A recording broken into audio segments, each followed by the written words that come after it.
Welcome back to Sanwariya online zone. Online zone आप लोगों के सांवरिया ऑनलाइन जोन आप लोगों के लिए एक अपने स्टडी का एक प्लेटफॉर्म है जिसमें अपन ने 12th क्लास की फिजिक्स की क्लासें रनअप कर रखी है। इसमें आप लोगों की दो क्लासेस चलती हैं, एक मॉर्निंग टाइम एक इवनिंग टाइम। मॉर्निंग टाइम में आप लोगों के थ्योरेटिकल क्लासेस चलती है जिसमें 12th क्लास के चैप्टर वाइज अपने थ्योरेटिकल क्लासें होती हैं, और जो इवनिंग टाइम में जो अपनी क्लासें होती हैं उस क्लास में अपन न्यूमेरिकल और अपने क्वेश्चंस का पोर्शन देखते हैं। जो सुबह की अपनी जो क्लास होती है उसका टाइम लगभग अपन ने 11:15 का कर रखा है, 11:15 के समथिंग अपनी क्लासें चलती है जो अपनी लाइव क्लास चलती है। और अपने एक शाम का होता है, जो शाम की क्लास चलती है वो आप लोग के 8:15 के समथिंग की क्लास चलती है।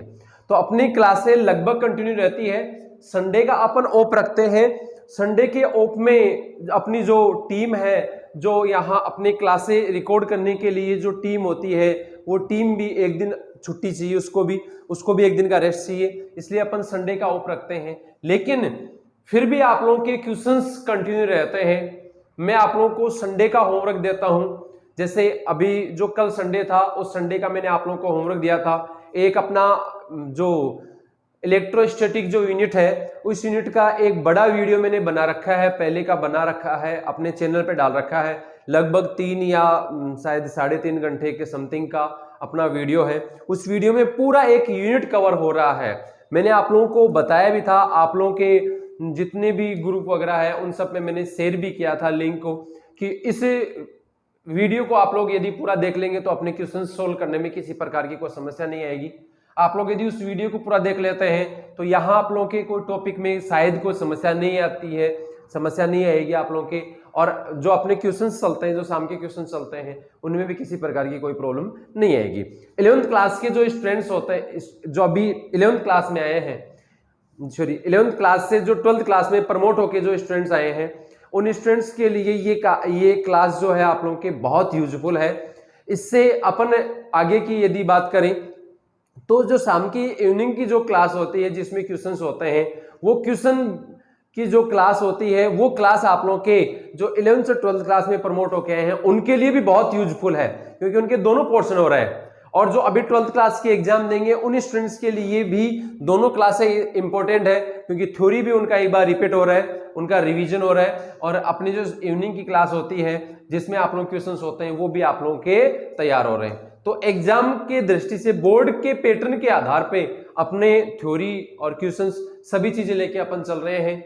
जिस प्रकार से हम लोग मेहनत कर रहे हैं आप लोग उतनी मेहनत कर लो। ये मान के चलो आप लोगों के 95+ मार्क्स आप लोगों के फिजिक्स में कोई नहीं रोक सकता। तो यदि आप लोगों को 95+ मार्क्स चाहिए, यदि 12th क्लास में फिजिक्स में यदि 95+ मार्क्स या मान के चलो 100 मार्क्स यदि आप लोगों को चाहिए, तो उसके लिए आप लोगों की ये दोनों क्लासें बहुत ज्यादा इंपॉर्टेंट है, जो अपने स्कूल से अलग, स्कूल टाइम से अलग, जो कंटिन्यू रहेगी लास्ट तक। जितने भी अपने चैप्टर हैं उन सब के बोर्ड में आए हुए क्वेश्चंस वगैरह सब अपन करवाएंगे। और इस वीडियो को आप लोग लास्ट तक देखना। आज का जो वीडियो है इसमें अपन थोड़ा सा मीटर बढ़ा रहे हैं, थोड़ा सा टाइमिंग बढ़ा रहे हैं। लास्ट में आप लोगों के जो 2 लास्ट वाले जो टॉपिक होंगे वो बहुत ज्यादा इंपॉर्टेंट है स्टार्टिंग वाले टॉपिक की बजाय। तो अपन यहां देखते हैं। तो आप लोगों को यदि अधिक मार्क्स चाहिए, यदि फिजिक्स में अच्छा कवर यदि आप लोगों को करना है, तो आप लोगों को प्रत्येक वीडियो को ध्यान से देखना है। यदि कोई भी वीडियो आप लोगों के मिस हो जाता है, किसी प्रकार की कोई टाइमिंग की प्रॉब्लम होती है, या कोई काम आप लोगों का ऐसा हो जाता है कि आप लोग लाइव क्लास नहीं देख पाते, तो आप लोग बाद में भी क्लास देख सकते हैं। लेकिन उसके लिए आप लोगों को पूरा प्रिपेयर होकर बैठना पड़ता है। ये नहीं कि आपने 5 मिनट चलाया, बीच में कोई काम हो गया, बंद करके चले गए, वो काम करके आते हैं, फिर 5 मिनट चलाते हैं, फिर कोई काम हो गया, ऐसा बिल्कुल नहीं। आप एक मानस बनाओ कि मेरे को 1 घंटे इस सीट से हिलना नहीं है, उठना नहीं है, तब जाके आप लोग पूरा वीडियो देख सकते हो। अपने 40, 35 या 45 मिनट के समथिंग का वीडियो होता है, तो उसके लिए अपने को मान के चलो कि मिनिमम 1 घंटा अपने को पूरा चाहिए। और उसको पूरे वीडियो को तैयार करने के लिए पेन, कॉपी, नोटबुक वगैरह आप लोगों के पास में रेडी रहना चाहिए, जिससे आप लोग उसको सही तरीके से समझ सको। कंटिन्यू आप लोग वीडियो देखें, ठीक है। यही मैं आप लोगों को एक सजेस्ट करना चाहता हूं कि अपने जितने भी वीडियो आ रहे हैं उन वीडियो में आप लोगों को वो मैटर देखने को मिलेगा जो अपने बोर्ड पैटर्न पे होता है, जिससे आप लोग मैक्सिमम मार्क्स प्राप्त कर सकते हैं। तो चलते हैं अपने जो अपना लास्ट वीडियो हो गया था उसमें हम लोगों ने विद्युत क्षेत्र कर लिया, विद्युत क्षेत्र की तीव्रता अपन ने कंप्लीट कर ली थी। और अपने पास में जो लास्ट वीडियो था, जो अपना लास्ट टॉपिक था, वो टॉपिक आप लोगों के किसी बिंदुवत आवेश के कारण विद्युत क्षेत्र की तीव्रता हो गई थी। अपन यदि किसी पॉइंटेड चार्ज के कारण इलेक्ट्रिक फील्ड की बात कर रहे हैं तो वो अपना कंप्लीट हो गया था। उसमें अपना थोड़ा सा मैटर रह गया था, वो अपन देख लेते हैं।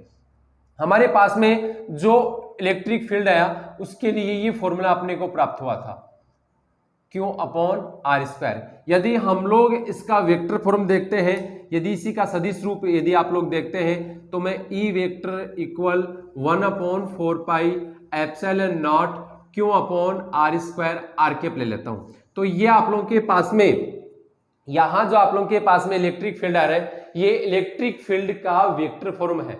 ये आप लोगों की जो क्लासेस चल रही हैं ये अपन थोड़ा सा इसमें और इंप्रूवमेंट कर रहे हैं। इसमें ये इंप्रूवमेंट किया जा रहा है कि अभी तक तो अपन हिंदी मीडियम को ही साथ में लेके चल रहे थे, अब अपन हिंदी मीडियम और इंग्लिश मीडियम दोनों को साथ में लेके चलेंगे। हिंदी मीडियम के साथ साथ इंग्लिश मीडियम के स्टूडेंट्स भी इन क्लासों को देख सकता है। तो अपने यहाँ जितने भी अपने टॉपिक चलेंगे उस टॉपिक में देखो, हिंदी मीडियम इंग्लिश मीडियम में ज्यादा डिफरेंस नहीं है, मैटर वो का वही है, पैटर्न वही है, वही आप लोग के सिलेबस है, टॉपिक सेम है, बस कुछ वर्ड होते हैं जो इंग्लिश में बोलना पड़ता है, क्योंकि हिंदी मीडियम वाले स्टूडेंट तो इंग्लिश के वर्ड फिर भी समझ जाते हैं, लेकिन इंग्लिश मीडियम वाले स्टूडेंट्स हिंदी के वर्ड नहीं समझ पाते। इसलिए हम लोग यहाँ इंग्लिश मीडियम को भी जोड़ने की कोशिश कर रहे हैं। तो अपने पास में ये क्लियर हो गया था। अब यदि अपन बात करें किसी मीडियम की बात करें, माध्यम में यदि अपन लेके जाएं तो मैं यहाँ EM ले रहा हूं। इसके लिए आप लोगों के पास में थोड़ा सा परिवर्तन हो जाएगा, जहां आप लोगों ने एप्सिलॉन नॉट ले रखा है वहां एप्सिलॉन आ जाएगा, क्यों अपॉन आर स्क्वायर।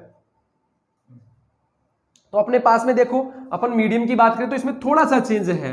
यहां आप लोगों के पास में एप्सिलॉन आ रहा है और निर्वात में आप लोग के क्या आ रहा है, वैक्यूम में क्या आ रहा था, आप लोग के एप्सिलॉन नॉट आ रहा था। आप लोगों को पता है एप्सिलॉन इक्वल क्या होता है, एप्सिलॉन नॉट एप्सिलॉन आर, ठीक है। अपने यदि अपन बात करें तो ये EM इक्वल क्या होगा, 1 upon 4 pi epsilon naught epsilon R Q upon R square, ठीक है। तो अपन यहां इसको थोड़ा सा चेंज करने की कोशिश कर रहे हैं। मैं इसको 1 अपॉन 4 पाई एप्सिलॉन नॉट लिख रहा हूं और ये क्यू अपॉन आर स्क्वायर, ठीक है। मैं यहां एप्सिलॉन आर को अलग कर देता हूं इससे। तो आप लोगों के पास में देखो एक फॉर्मूला बन रहा है, ये वाला जो आप लोगों के फॉर्मूला बन रहा है, इस फॉर्मूले को अपन इससे जोड़ते हैं। तो देखो ये क्या हो जाएगा आप लोगों के पास में, EM equal E into 1 upon epsilon R, ठीक है। तो आप लोगों के पास में क्या हो गया, EM equal E upon epsilon R. इससे क्या स्पष्ट होता है, इससे स्पष्ट होता है कि ये जो आप लोगों के पास में EM होता है यह EM लेस देन E होता है। आप लोग इसको E नोट के द्वारा भी रिप्रेजेंट करते हैं, ठीक है। यहां आप लोगों के पास में ये जो स्थिति बनती है, मैं ये कहूं कि निर्वात में और माध्यम में, मीडियम और वैक्यूम दोनों में जो स्थिति बनती है उसमें आप लोगों के इलेक्ट्रिक फील्ड का ये रिलेशन आता है। ये टॉपिक अपने थोड़ा सा रह गया था जो अपन ने क्लियर कर दिया। अब अपना अगला जो पॉइंट चल रहा है उस पॉइंट को यदि अपन कंटिन्यू करें तो अपने पास में electric field due to system of charges, अपने जो सिस्टम के चार्ज हैं, निकाय के जो आवेश हैं, निकाय के आवेशों के कारण विद्युत क्षेत्र, ये अपना टॉपिक है। तो electric field due to system charges,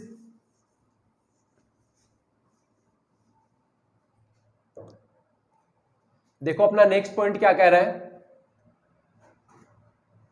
निकाय के आवेशों का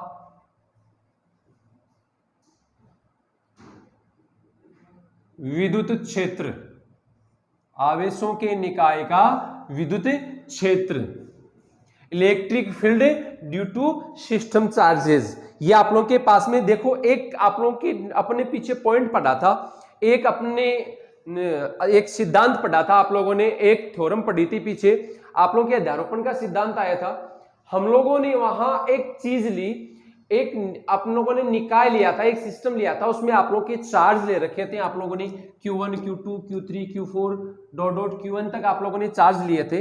अपने यहां डायग्राम बना के ये आप लोगों की स्थिति बन रही है। हम लोग यहां एक स्थिति बनाएंगे कि वही आप लोगों के आवेश लेंगे, Q1 ले लिया, एक Q2 ले लिया, एक Q3 ले लिया, Q4 ले लिया, और मैं यहां ले लेता हूं आप लोगों के पास में Qn। अब यहां मैं एक पॉइंट लेता हूं P पॉइंट। ये क्या है?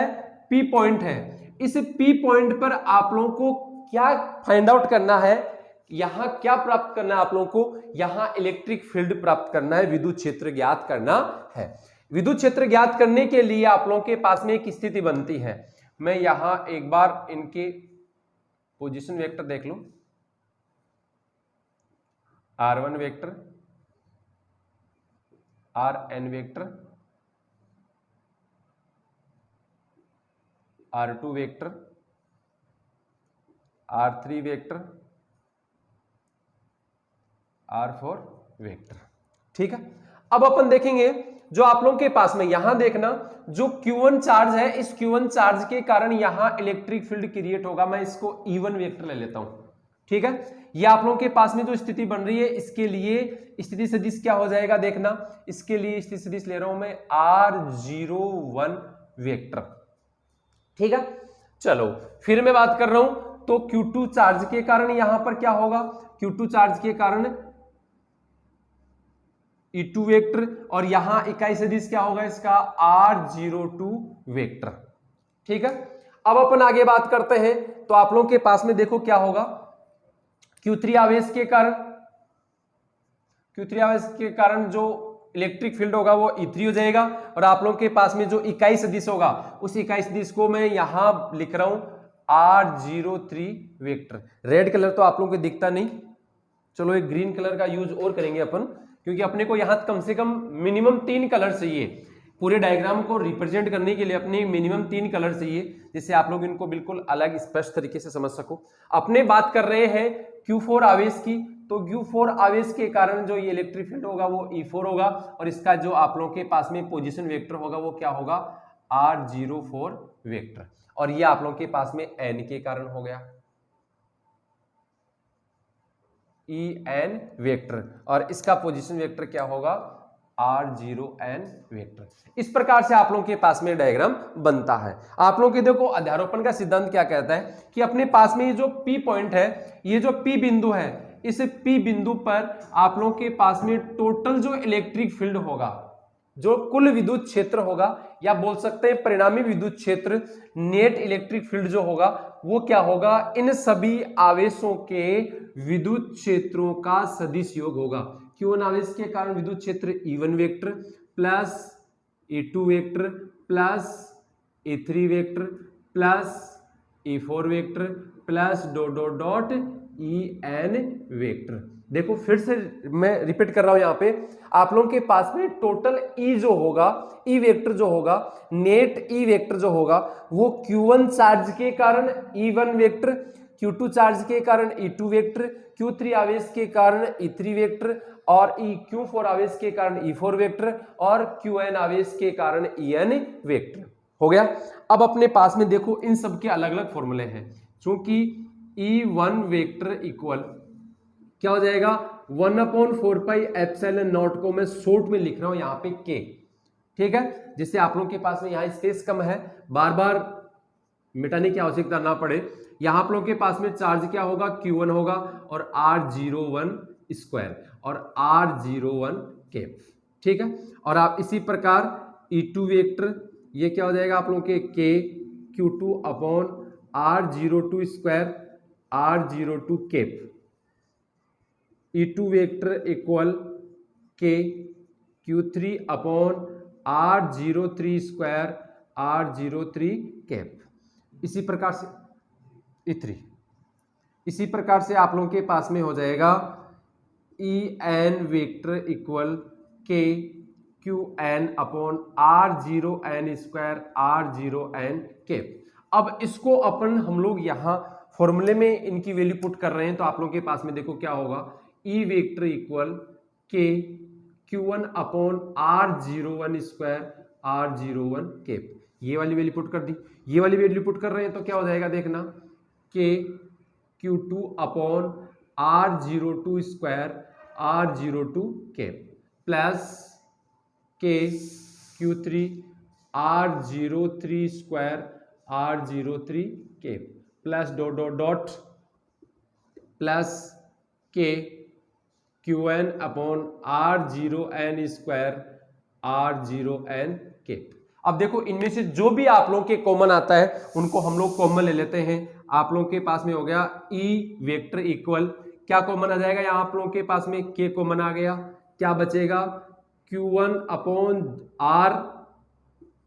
R01 स्क्वायर R01 के plus Q2 upon R02 square R02 के plus Q3 upon R03 square R03 के plus dot dot dot Qn upon R0n square R0n के। ठीक है, चलो यहां तक क्लियर हो गया। अब अपन यहां समीशन लगा देते हैं, इनको जोड़ देते हैं।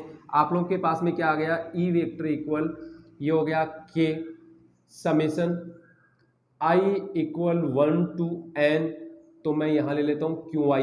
देखो Q1 Q2 Q3 Q4 Q5 Qn तक होगा। ठीक है, और नीचे R0I का स्क्वायर R0I के।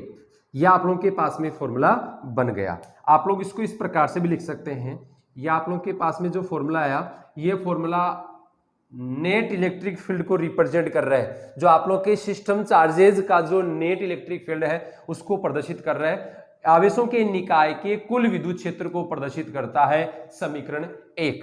अपन इसको इस प्रकार से भी लिख सकते हैं, देखना समीकरण 1 को इस प्रकार से भी लिखा जा सकता है। समीकरण 1 का अन्य रूप क्या होगा, अन्य रूप देखना ई वेक्टर इक्वल के की वैल्यू रख सकता हूं यहां पे मैं, क्योंकि बहुत से स्टूडेंट यहां कंफ्यूज होते हैं। तो आप लोगों के पास में हो जाएगा समीशन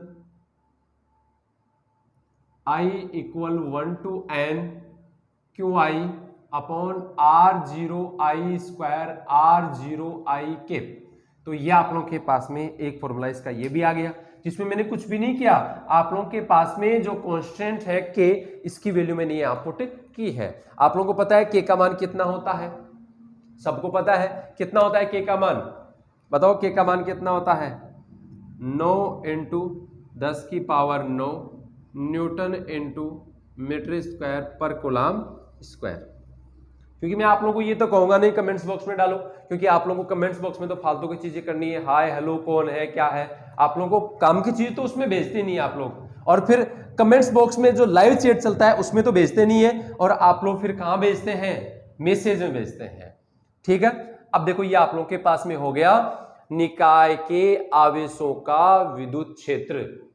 इंग्लिश में बोले इंग्लिश मीडियम वाले स्टूडेंट्स के लिए electric field due to system charges. जो आप लोगों के पास में नेट इलेक्ट्रिक फील्ड, आप लोगों के जो equation first and equation second दोनों फॉर्मूले आप लोगों के सेम है, दोनों के द्वारा रिप्रेजेंट हो रहा है। तो ये आप लोगों के पास में मोस्ट है। मैंने आप लोगों को क्या कहा था, एक बार आप लोग इलेक्ट्रिक फोर्स के लिए निकालेंगे, एक इलेक्ट्रिक फील्ड के लिए निकालेंगे। दो अपन ने कर लिया, आगे अपन एक बार और पढ़ेंगे इसको। ठीक है, चलो आगे देखते हैं। अगला पॉइंट देखो, थोड़ा मिनट हो गया। देखो अपना नेक्स्ट टॉपिक क्या है, विद्युत क्षेत्र रेखाएं, इलेक्ट्रिक फील्ड लाइंस। जो है आप लोगों के पास में इलेक्ट्रिक फील्ड लाइंस, या बोल सकते हैं आप लोग इलेक्ट्रिक फोर्स लाइंस। ठीक है, तो अपने पास में ये जो स्थिति बन रही है, इसमें सबसे पहली चीज तो यही है कि हम लोग किसी आवेश का विद्युत क्षेत्र लेंगे, किसी चार्ज का इलेक्ट्रिक फील्ड लेते हैं।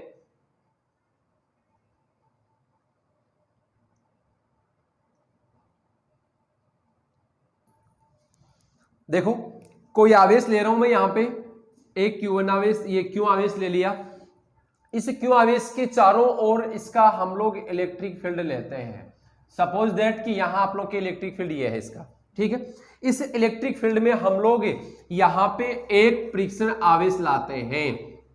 यहां आप लोग के पास में परीक्षण आवेश लाएंगे तो देखो ये पॉजिटिव है, ये पॉजिटिव है। मैंने आप लोगों को परीक्षण आवेश के बारे में बताया था। फ्रिक्शन आवेश के बारे में मैंने आप लोगों को 4 पॉइंट बताए थे। आप लोग चाहो तो मैं यहां रिपीट कर सकता हूं। ये एकांक आवेश होता है, धन आवेश होता है, इसका स्वयं का कोई विद्युत क्षेत्र नहीं होता, ये किसी अन्य आवेश पर बल नहीं लगाता, जबकि दूसरे आवेश के द्वारा लगाए गए बल को अनुभव करता है। अब देखो ये दोनों समान प्रकृति के हैं, सजातीय हैं, तो दोनों में कौन सा बल कार्य करेगा? प्रतिकर्षण बल कार्य करेगा, रिपल्सन फोर्स यहाँ पे काम करता है। तो अपन यहाँ देख रहे हैं कि ये जो आवेश होता है, यदि ये गति करने के लिए फ्री है, स्वतंत्र है, तो ये आवेश क्या करेगा? लगने वाले बल की दिशा में गति करेगा। किसकी दिशा में गति करेगा? बल की दिशा में। और बल की दिशा में गति करेगा तो इस आवेश का गति का जो मार्ग होता है, गति का जो मार्ग होता है, ये मार्ग कैसा होता है? काल्पनिक होता है। मार्ग कैसा होता है? काल्पनिक होता है। तो इस फ्रिक्शन आवेश के गति के काल्पनिक मार्ग को, या बोल सकते हैं काल्पनिक पथ को, काल्पनिक पथ को अपन क्या कहते हैं? काल्पनिक पथ को विद्युत क्षेत्र रेखाएं, या बोल सकते हैं अपन विद्युत बल रेखाएं कहते हैं। ये विद्युत बल रेखाएं या विद्युत क्षेत्र रेखाएं वैसे कोई अपने यहां दिखने वाली चीज नहीं होती, केवल हम लोग कल्पना कर रहे हैं, जस्ट इमेजिन है ये अपन की किस प्रकार से ये कोई फ्रिक्शन आवेश लाते हैं और वो गति करता है और बल की दिशा में गति करता है, ये भी श्योर है। हम लोग यहां पर ये देखते हैं कि ये जो आप लोगों के पास में जो फ्रिक्शन आवेश है, ये जिस पथ में काल्पनिक मार्ग में जो गति करता है, उस काल्पनिक मार्ग को ही हम लोग ये विद्युत क्षेत्र रेखाएं, या बोल सकते हैं आप लोग इनको विद्युत बल रेखाएं, इनको विद्युत क्षेत्र रेखाएं या विद्युत बल रेखाएं कहते हैं। दोनों में से कोई भी एक कह सकते हैं अपन, दोनों का मतलब एक ही होता है।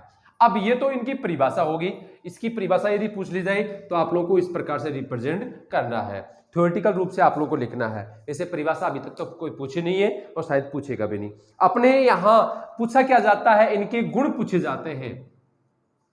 इनकी ये जो विद्युत क्षेत्र रेखाएं होती हैं, इनके गुण लिखिए। जैसे मैंने आप लोगों को करवाया था, एक क्वेश्चन आप लोगों के पीछे मैंने करवा दिया, शायद 2018 में आया हुआ क्वेश्चन है कि कोई 3 गुण लिखिए। तो अपने यहां इनके अपन गुण देखेंगे, टोटल 7 गुण होते हैं। एक बार मैं जो आप लोग की इवनिंग में जो लाइव क्लास चलती है अपनी, उस इवनिंग की क्लास में ये बता चुका हूं कि इनके जो गुण होते हैं वो कौन कौन से हैं। जब मैंने वो क्वेश्चन करवाया था उस समय टोटल 7 के 7 गुण मैंने आप लोगों को बताए थे। सबसे पहला तो क्या कहता है? सबसे पहला क्या है कि ये जो बल रेखाएं होती हैं, या बोल सकते हैं विद्युत क्षेत्र रेखाएं होती हैं, ये विद्युत क्षेत्र रेखाएं धन आवेश से निकलती है। ये निकलती कहां से है? सबसे पहले इनकी शुरुआत कहां से होती है? तो इनकी शुरुआत होती है धन आवेश से। कहां से होती है? धन आवेश से। दूसरी मैं बात करूं तो अपने पास में एक ऋणावेश भी तो होता है, अकेला धनावेश ही थोड़ा होता है। तो हम लोग बात करते हैं कि शुरुआत तो होती है धनावेश से, लेकिन ये समाप्त कहां होती है? ऋणावेश पर। समाप्त कहां होती है? ऋणावेश पर। और शुरुआत इनकी कहां से होती है? धनावेश से। तो मैं बोल सकता हूं तो कि ये धनावेश से तो होती है निर्गत और ऋणावेश में होती है निवेशी। ठीक है, धनावेश से तो बाहर निकलती है और ऋणावेश पर समाप्त होती है। यहां से तो होती है ये प्रारंभ और यहां पर होती है ये समाप्त। ठीक है, क्लियर। तो ये एक पहली विशेषता होगी। दूसरी विशेषता अपन देख लेते हैं कि ये जो आप लोगों के पास में विद्युत क्षेत्र रेखा है, ये कभी भी 2 विद्युत क्षेत्र रेखाएं एक दूसरे को नहीं काटती हैं। ऐसा असंभव होता है, ऐसा असंभव होता है। क्यों होता है असंभव, वो भी अपन देख लेते हैं। देखो ये कटान बिंदु हो गया। कटान बिंदु पर एक आवेश के एक विद्युत क्षेत्र की 2 दिशाएं यहां अपने को देखने को मिल रही है, जो असंभव है। कभी भी 2 दिशाएं नहीं हो सकती। एक बिंदु पर एक विद्युत क्षेत्र की केवल एक ही दिशा हो सकती है, 2 दिशा कभी नहीं हो सकती। क्यों? क्योंकि प्रत्येक आवेश का एक स्वतंत्र विद्युत क्षेत्र होता है, स्वयं का एक विद्युत क्षेत्र होता है। तो 2 बल रेखाएं कभी भी एक दूसरे को नहीं काटती है, ये मोस्ट है। फिर मैं बात कर रहा हूं तीसरे पॉइंट की। तीसरा पॉइंट क्या कहता है अपना? तीसरा अपना पॉइंट है जो तीसरा विद्युत क्षेत्र रेखाओं का जो गुणधर्म है, ये क्या कहता है कि ये जो आप लोगों के पास में विद्युत क्षेत्र रेखाएं जो होती है ये पृष्ठ से लंबवत निकलती है। कैसे निकलती है? लंबवत। कितने डिग्री के एंगल पे निकलती है ये? 90 डिग्री के एंगल पे बाहर की ओर निकलती है। ये हो गए आप लोगों के पास में तीसरा पॉइंट। और यदि ये पूछ लिया जाए कि ऋणावेश की क्या बात है भाई, अपन ने धनावेश तो पढ़ लिया कि धनावेश से ये जो विद्युत क्षेत्र रेखाएं होती है ये 90 डिग्री के कोण पर बाहर निकलती है। तो क्या ऋणावेश पे जो समाप्त होती है तो क्या ये इसके पृष्ठ से लंबवत निकलती है या लंबवत प्रवेश करती है? तो ये दोनों के लिए अपने मान्य है।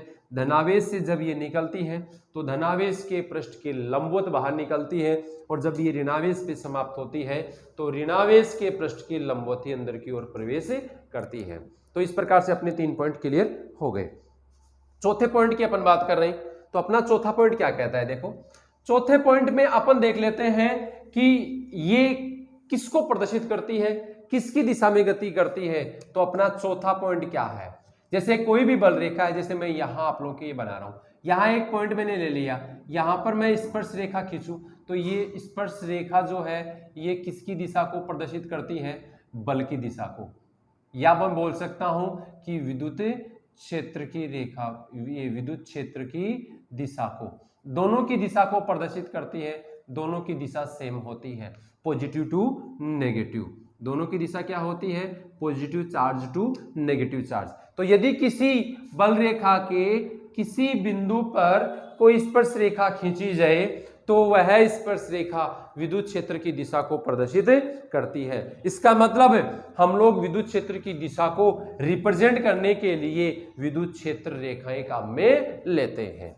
चलो अगला पॉइंट अपना क्या कह रहा है? पांचवा पॉइंट क्या कह रहा है अपना?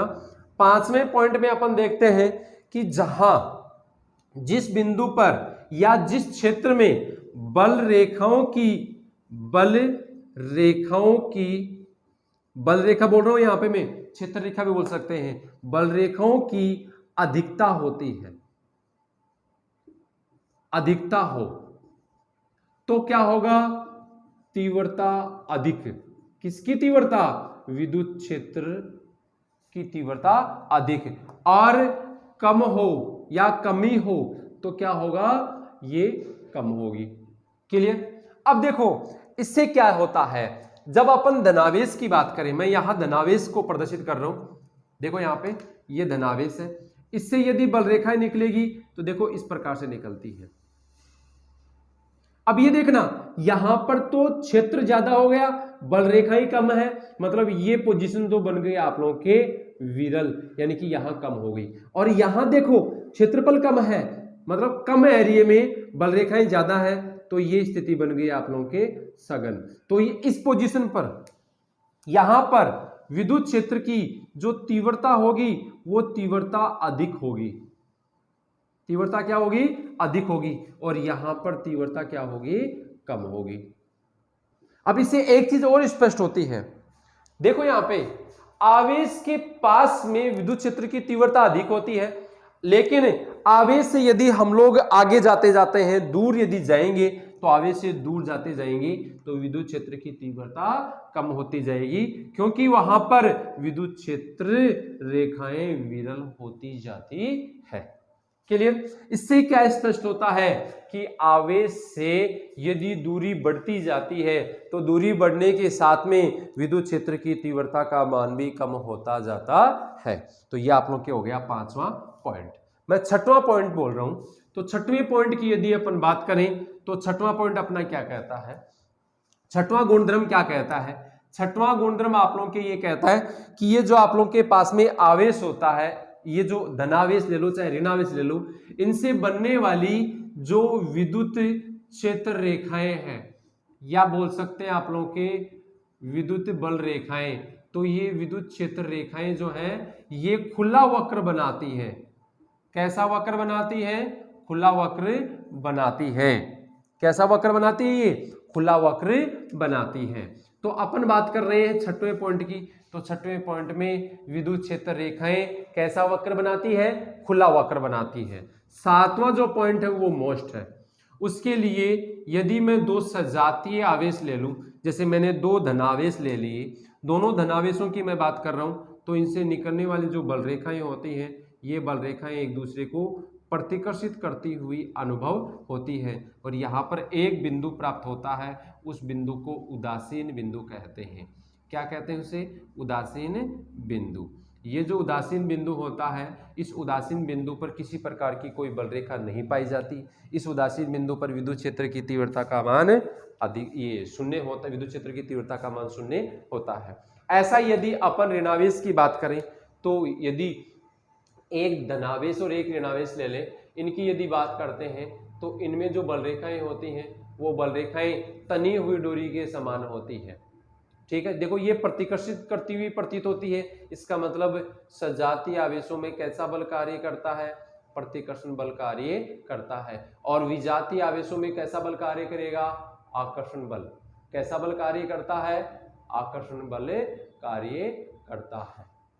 बोलो कोई दिक्कत है? तो इस प्रकार से आप लोगों के पास में ये टोटल 7 गुणधर्म हैं, इनके 7 गुण हैं विद्युत क्षेत्र रेखाओं के, विद्युत बल रेखाओं के, जो मैंने यहाँ बिल्कुल डिटेल से आप लोगों को रिप्रेजेंट कर दिया। आप लोग नोटबुक में नोट भी कर सकते हैं और नोट्स भी बना सकते हैं इसके। तो इस प्रकार से विद्युत क्षेत्र रेखाएं, विद्युत बल रेखाओं का टॉपिक फिनिश हो गया। अब अपन आगे चलते हैं। तो अपने पास में एक स्थिति ये बन जाती है कि यदि हम लोग दो आवेशों को एक दूसरे के पास में रखें, दोनों आवेशों को एक दूसरे के पास में रखें, दोनों आवेशों की कैसी स्थिति हो, कैसा उनका परिमाण हो, उनकी प्रकृति कैसी हो, उस पर डिपेंड करता है कि वो क्या बनाते हैं। देखो मैं यहां सबसे पहले पॉइंट लिख देता हूं आप लोगों के पास में, विद्युत द्विध्रुव। अपना पॉइंट क्या कहता है? विद्युत द्विध्रुव। विद्युत द्विध्रुव से क्या स्पष्ट होता है? द्विध्रुव का मतलब दो ध्रुव है, और विद्युत में दो ध्रुव कौन से होते हैं? एक धनावेश होता है और एक ऋणावेश होता है। मतलब आवेश अपने यहां ध्रुव होते हैं, आवेश ध्रुव के रूप में काम में लिए जाते हैं। तो विद्युत के ध्रुव कौन से हो गए आप लोगों के? इलेक्ट्रिक पोल कौन से होते हैं? अपना इलेक्ट्रिक चार्ज होता है। दो आवेश काम में ले रहे हैं। अब देखते हैं कि उनकी किस प्रकार से स्थिति बनती है, उनकी व्यवस्था अपन कैसे बनाते हैं। एक अपन आवेश लेंगे जिसका परिमाण, और दूसरा जो आवेश लेंगे उसका परिमाण, दोनों का परिमाण समान होगा। तो मैं सबसे पहले यहां लिख रहा हूं दोनों आवेशों का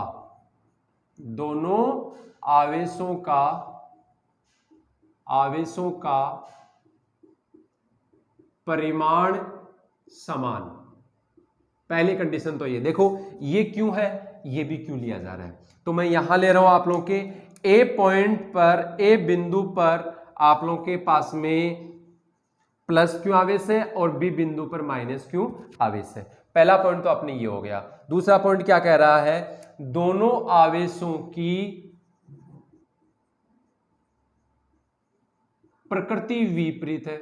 मतलब अपन देख सकते हैं कि एक पॉजिटिव है, दूसरा नेगेटिव है। इनको अल्प दूरी पर रखा जाए, अल्प दूरी पर यदि रखा जाए, व्यवस्थित किया जाए, और इस अल्प दूरी को मैं यहां ले रहा हूं आप लोगों के पास में 2a। ये अल्प दूरी क्या है आप लोगों के? 2a है। तो अल्प दूरी पर यदि प्लस आवेश और माइनस आवेश दोनों का यदि परिमाण समान और इनको 2a दूरी पर व्यवस्थित किया जाए, तो इस प्रकार की व्यवस्था को, इस प्रकार के एक युग्म को हम लोग क्या कहते हैं? यह युग्म क्या कहलाता है? यह युग्म विद्युत द्विध्रुव कहलाता है। क्या कहलाता है? विद्युत द्विध्रुव। याद रख लेना, यह आप लोगों के लिए मोस्ट है। विद्युत द्विध्रुव तो हो गया। अब विद्युत द्विध्रुव से संबंधित कुछ परिभाषाएं हैं, तो अपन उन परिभाषाओं के बारे में देख लेते हैं। जो आप लोगों के पास में जो परिभाषाएं हैं वो 3 परिभाषाएं हैं। पहली परिभाषा मैं ले रहा हूं एक्स रेखा। पहली परिभाषा क्या है? एक्स रेखा। अब एक्स रेखा किसे कहते हैं? देखो थ्योरी आप लोगों को खुद को लिखनी है, नोट्स आप लोगों को खुद को बनाना है। मैं यहां आप लोगों को बोल के बता रहा हूं एक्स रेखा किसे कहते हैं। विद्युत द्विध्रुव की एक्स रेखा किसे कहा जाता है? दो आवेश लिया आप लोगों ने, एक प्लस क्यू आवेश लिया और एक माइनस क्यू आवेश लिया। दोनों आवेशों को आप लोगों ने जोड़ दिया। दोनों आवेशों को जिस रेखा के द्वारा जोड़ा जाता है उस रेखा को हम लोग क्या कहते हैं? एक्स रेखा। क्या कहते हैं उसे? एक्स रेखा। दोनों आवेशों को जोड़ने वाली रेखा या दोनों आवेशों के बिंदुओं को मिलाने वाली रेखा क्या कहलाती है? एक्स रेखा। दूसरा अपना पॉइंट क्या कहता है? मध्य बिंदु या बोल सकते हैं केंद्र, केंद्र बिंदु।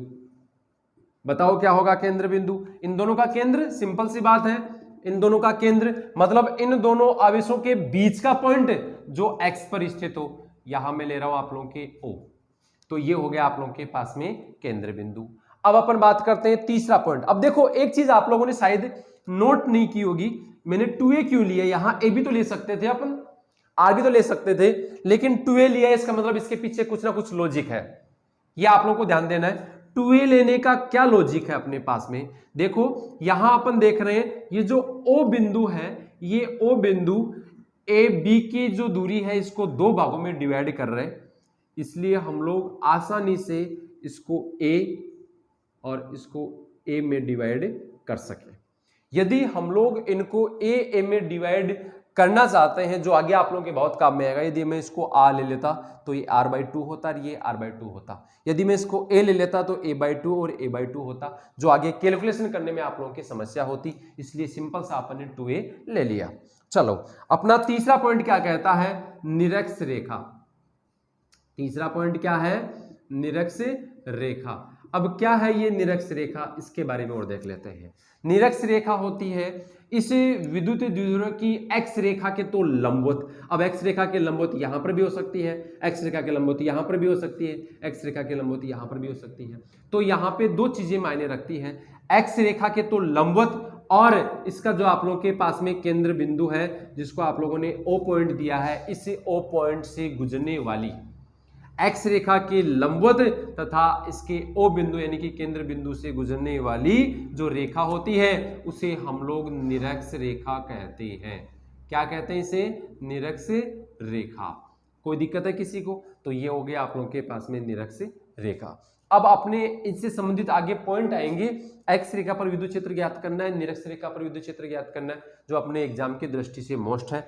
देख लेना अब की बार जो आएगा आप लोगों के, अब की बार संभावना निरक्ष रेखा वाले की है, तो जो अब की बार आएगा उससे अगली बार आप लोग दूसरा याद कर लेना।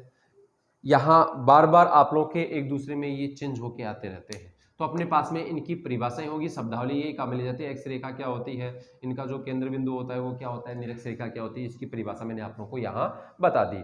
अब अपन बात करते हैं तो इसका अगला पॉइंट आता है विद्युत द्विध्रुव आघूर्ण। मतलब विद्युत द्विध्रुव का आघूर्ण रूप क्या होगा? विद्युत द्विध्रुव का आघूर्ण रूप देखते हैं अपन।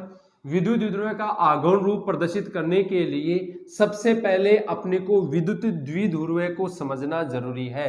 विद्युत द्विध्रुव में दो चीजें अपने पास में आई थी, एक तो दोनों आवेशों का परिमाण समान और एक दोनों आवेशों की प्रकृति विपरीत।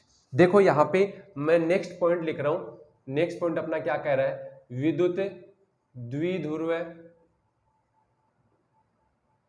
विद्युत द्विध्रुव आघूर्ण। विद्युत द्विध्रुव आघूर्ण की यदि अपन बात करें तो विद्युत द्विध्रुव आघूर्ण सबसे पहले P के द्वारा रिप्रेजेंट किया जाता है। किसके द्वारा रिप्रेजेंट किया जाता है? P के द्वारा। और इस विद्युत द्विध्रुव की परिभाषा क्या कहती है कि विद्युत द्विध्रुव आघूर्ण का मान, दो आवेश लिए थे आप लोगों ने, एक प्लस क्यू आवेश लिया था और एक माइनस क्यू आवेश, दोनों का परिमाण समान है ना, तो दोनों में से किसी एक का परिमाण ले लो। तो अपन यहां परिभाषा देखें तो विद्युत द्विध्रुव आघूर्ण का मान क्या होगा? किसके बराबर होगा? दोनों आवेशों में से किसी एक आवेश का परिमाण किसी समान है, किसी एक आवेश का परिमाण, कोई भी एक आवेश है उसका परिमाण ले लो, इनटू इन दोनों आवेशों के बीच की दूरी। तो मैं बात कर रहा हूं बीच की दूरी। तो आप लोगों के पास में दो चीजें आ रही है, दोनों आवेशों में से किसी एक आवेश का परिमाण ले लो और इन दोनों आवेशों के बीच की दूरी ले लेते हैं। तो इनका जो गुणनफल होगा वो क्या होगा, विद्युत द्विध्रुव आघूर्ण होगा, जिसको अपन किसके द्वारा रिप्रेजेंट कर रहे हैं, इसको अपन प्रदर्शित कर रहे हैं P के द्वारा। मैंने आप लोगों को पहले बता दिया, इसको P के द्वारा प्रदर्शित किया जाता है, जिसका फॉर्मूला क्या होगा, ये P बराबर Q into 2A, P equal Q into 2A। ये आप लोगों के पास में स्थिति बन गई। ये जो आप लोगों के पास में विद्युत द्विध्रुव आघूर्ण होता है, ये सदिश राशि होती है। कैसी राशि होती है, सदिश राशि होती है। ये सदिश राशि होती है, तो हम लोग इसका सदिश रूप देख लें। इसका सदिश रूप क्या होगा, सदिश रूप, इसका वेक्टर फॉर्म क्या होगा आप लोगों के पास में, वेक्टर फॉर्म होगा आप लोगों के पास में P vector equal Q into 2A। ये आप लोगों के पास में स्थिति बन गई। अब मोस्ट क्या है इसके लिए, सदिश राशि है, तो इसका मतलब इसमें क्या है, दिशा है, 100% दिशा है। सदिश राशि है तो दिशा है। अब दिशा क्या होगी, इसकी दिशा जो होती है वो माइनस Q आवेश से प्लस Q आवेश की ओर होती है। ये जो आप लोगों के पास में स्थिति बनती है, इस स्थिति को अपन ध्यान में रखते हुए इस मान को प्रदर्शित कर रहे हैं। जितने भी आप लोगों के पास में चाहे विद्युत क्षेत्र आया हो या विद्युत बल आया हो, दोनों की जो स्थिति बन रही है उस स्थिति में अपन प्रदर्शित कर रहे हैं कि इसकी जो दिशा होती है वो दिशा सदैव ऋण आवेश से धन आवेश की ओर होती है। मतलब माइनस Q आवेश से प्लस Q आवेश की ओर इसकी दिशा ली जाती है। सदिश राशि हो गई, सदिश रूप हो गया, इसकी दिशा अपन ने ज्ञात कर ली, इसका मात्रक और रह गया। तो अपन देख लेते हैं इसका मात्रक, इसका यूनिट क्या होगा। इसका ऐसा यूनिट अपन देखते हैं, तो इसका ऐसा यूनिट क्या होगा, इसका ऐसा यूनिट होगा, देखो Q आवेश है तो कूलाम, और ये क्या हो गया आप लोगों के पास में दूरी है तो मीटर, तो इसका मात्रक क्या होगा, कूलाम इंटू मीटर, जो आप लोगों के एग्जाम में पूछा जाता है। ये भी मोस्ट है। विद्युत द्विध्रुव आघूर्ण के लिए प्रत्येक चीज आप लोगों के लिए मोस्ट है। सबसे पहली चीज यहाँ आप लोगों के विद्युत द्विध्रुव आघूर्ण जो होता है यह P के द्वारा रिप्रेजेंट किया जाता है, और इसका मान दोनों आवेशों में से किसी एक आवेश का परिमाण और उनके बीच की दूरी के गुणनफल के रूप में अपने को प्राप्त होता है। ये सदिश राशि होती है, इसलिए अपन इसका सदिश रूप लेते हैं, जो क्या हो जाएगा, P vector equal Q into 2A vector. यहाँ देखो ये AK वेक्टर लगा हुआ है, यहाँ अपने को देखना है ये जो 2A है, ये 2A क्या है, दोनों आवेशों को मिलाने वाली रेखा है। इसका मतलब इसकी जो दिशा होगी वो X रेखा के अनुदिश होगी। किसके अनुदिश होगी, X रेखा के अनुदिश। किसके अनुदिश, X रेखा के अनुदिश। लेकिन किस दिशा में होगी, इसके लिए यदि क्वेश्चन पूछ लिया जाए तो माइनस Q आवेश से प्लस Q आवेश की और इसकी दिशा होती है, इसकी डायरेक्शन होती है। इसके यदि मात्रक की बात करें, इसके यूनिट की बात करें, तो इसका ऐसा यूनिट आप लोगों के क्या हो गया, कूलाम इंटू मीटर हो गया, जो आप लोगों के यहाँ प्रदर्शित कर रखा है। तो इस प्रकार से आप लोगों की विद्युत द्विध्रुव आघूर्ण टॉपिक कंप्लीट हो गया है। अपना अगला जो पॉइंट चलेगा उस पॉइंट में इस विद्युत द्विध्रुव आघूर्ण नहीं बोल रहा हूं मैं, इस विद्युत द्विध्रुव की एक्स रेखा पर और निरक्ष रेखा पर विद्युत क्षेत्र की तीव्रता, जो सबसे मोस्ट पॉइंट है, जो अपने आगे काम में आएगी। ये जो मैंने आप लोगों को देखो स्टार्टिंग में क्या कहा था कि वीडियो को लास्ट तक जरूर देखना, लास्ट में आप लोगों की बहुत काम की चीज बताऊंगा। तो विद्युत द्विध्रुव आघूर्ण जो है इसके लिए आप लोगों के ये प्रत्येक पॉइंट आप लोगों के लिए मोस्ट है, तो बहुत इजी है, लेकिन अपने एग्जाम में गलत करके आते हैं। ठीक है, आप लोगों को बिल्कुल भी गलत नहीं करना, आप लोगों को टाइम वेस्ट नहीं करना। ऐसे नहीं कि आप लोग कहीं ऑनलाइन क्लासों के चक्कर में आप लोगों के घर वाले आप लोगों को सुविधाएं दें, आप लोगों के घर वाले आप लोगों के नेट का रिचार्ज करवाएं, आप लोगों को मोबाइल की सुविधा यदि दें, तो आप लोग कहीं सोशल मीडिया पे लग जाओ। तो आप लोग को इस प्रकार से टाइम बिल्कुल खराब नहीं करना, मैक्सिमम टाइम आप लोगों को स्टडी पे देना है। तो ये आप लोगों की अपने सांवरिया ऑनलाइन जो प्लेटफॉर्म है उस पर आप लोगों की फिजिक्स की क्लास चल रही है, जो आप लोगों के लिए बहुत यूजफुल है बोर्ड को बेस रखते हुए। ठीक है, तो लाइक करें, शेयर करें एंड सब्सक्राइब करें। Thank you.